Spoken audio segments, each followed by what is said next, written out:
students, let's talk a little bit about Chapter 18.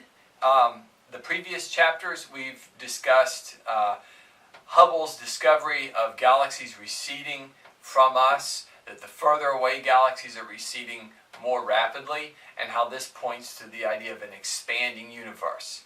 We used the football field universe analogy to show how this works mathematically and how you can kind of wind the tape back to see how long has this expansion been going on, to calculate an expansion time from the point where all the galaxies would have been all crammed together in one place. We see them all moving away from us.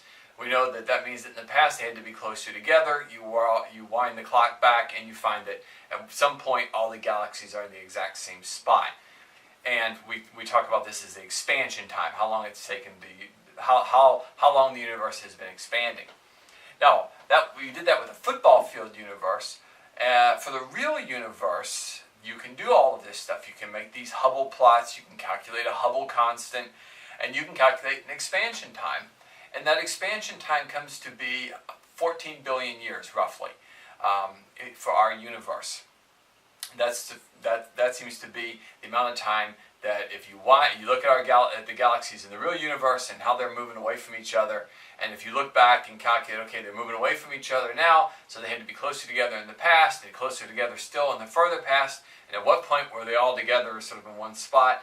That would be 14 billion years ago. Except that relativity says that space and time are warped by a big pile of matter, like what you would get if you piled all the galaxies in the universe together. So this 14 billion years is a little bit more than just when all the galaxies were together. Because at that point, if you take all the matter in the universe and you have it piled together in one place, the warping of space and time is so great that it creates what's called a singularity, that the laws of physics as we know them break down. And the laws of physics include the idea of space and the idea of time. So space and time themselves break down at the point when all the galaxies are together. So space and time don't exist. That means that there's no such thing as before 14 billion years ago, which is kind of a weird thing to think about. But as we understand it, you could not, if you had a time machine, you could go back 1,000 years, you could go back 1,000,000 years, you could go back 1,000,000,000 years. You could go back 10 billion years, or 11 billion years, or 12 billion years. But you could not go back 17 billion, or 20 billion, or 25 billion years into the past, because there is no past that far back. That you can only go back 14 billion years to this emergence of the galaxies, from this original singularity, and that's all the farther you can go back. The time just does not go back that far.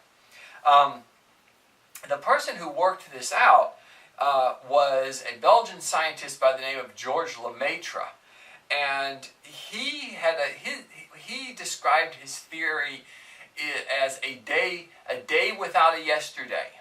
Okay, that when this occurred, you had time begin, but there was not a yesterday before it. Okay, because time did not exist at that point.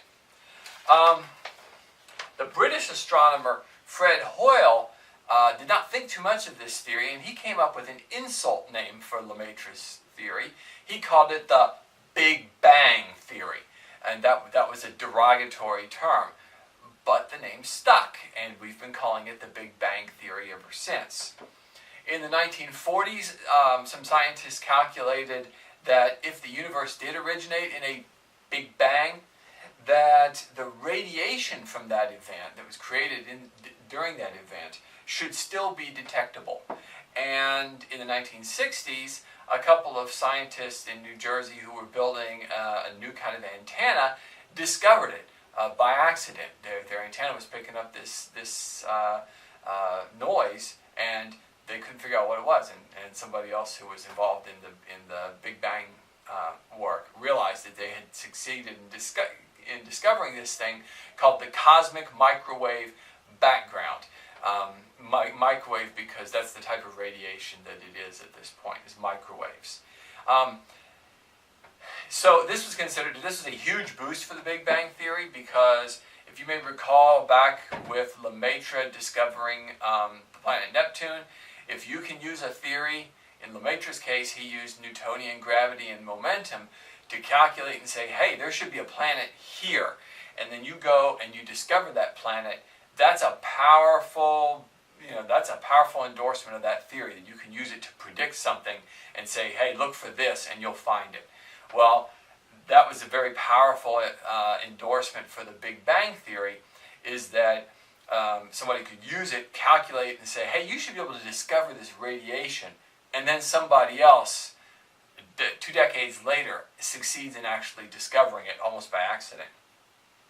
So that pretty much made the Big Bang Theory pretty hard to dispute in the scientific world. That doesn't mean that there haven't been a lot of challenges to the Big Bang Theory.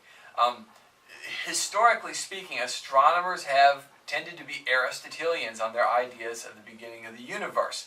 Remember that Aristotle argued for an eternal universe that never had a beginning and will never have an end. So there's been a lot of proposals for different ideas of cyclic universes, oscillating universes where there's like a bang and the universe is, everything's hurled outward, but the gravity eventually stops it, and then it collapses back in on itself, and then it bangs back out. So you have this, sequence of these things. There's emergent universes that just pop out. The singularity sits infinitely long, and then for some reason just undergoes a big bang. Variety of different multiverses, where there's like infinitely many universes going on. But in the past, so there's been all these different things. None of them are really getting any traction, and in the past decade, there's been theoretical work that suggests that in an expanding universe, regardless of, even if you had oscillations of this or that or the other thing, there has to be a beginning based on just theoretical considerations. So that would seem to say that Aristotle is finally overthrown on this, probably. Okay, because we're only talking about something that's been going on for the past 10, 15 years. This calculation that there absolutely must be a beginning, no matter what the scenario. It's an interesting thing to note that, in a way, everybody hates the Big Bang Theory. Scientists opposed it for a long time. There's significant opposition. That's part of Hoyle's making fun of it. Is because it seemed too much like a religious idea of a created universe. Okay, it sounds like Augustine of Hippo, basically. There's nothing, and then there's something that appears, and time begins at this point, and so on and so forth. George Lemaitre, the guy who came up with the Big Bang Theory, he was a Christian priest. He was a Roman Catholic priest. That came up with the theory. So you will find, especially like in the old Soviet Union era discussions of the Big Bang, where they just say, "Oh, this is just a bunch of garbage that's been made up by the Christians to bolster the idea that God made the universe out of nothing." So you will in the early discussions of the Big Bang Theory. There's a lot of opposition from scientists. At the same time, and this is more today, there's a lot of opposition from various religiously oriented people who don't like it because it's against Usher and his 6,000-year-old universe idea that he calculated using biblical dates. There's been some billboard campaigns, where people put up billboards that say, the Big Bang Theory is a joke. Or, the Big Bang Theory, you got to be kidding, and they sign it God. Okay. I think you can get T-shirts. You used to be able to get T-shirts like that on the internet. I'm not sure if you still can or not. Probably can, because it seems to be kind of a popular and enduring idea. So there's a great irony in that there's been all this opposition to the Big Bang Theory by different groups for completely different reasons. But they all don't like it.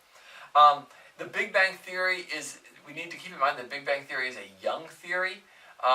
Lemaitre did his work in the 1920s. So we're not, we're talking about something whose age is measured not in centuries but in decades. We don't know really if the Big Bang Theory will endure, like the way, say, the Copernican theory has endured, or it is possible that the Big Bang Theory may end up more like the Tychonic theory. The Tychonic theory in its time was viewed as, oh, this is a really good theory. This works really well. Of course, it turns out to be wrong, and so now nobody knows about it except for people who learned something about the history of astronomy. So we don't know where the Big Bang Theory is going. Looks good now. Time will tell as to how well it holds up in the future.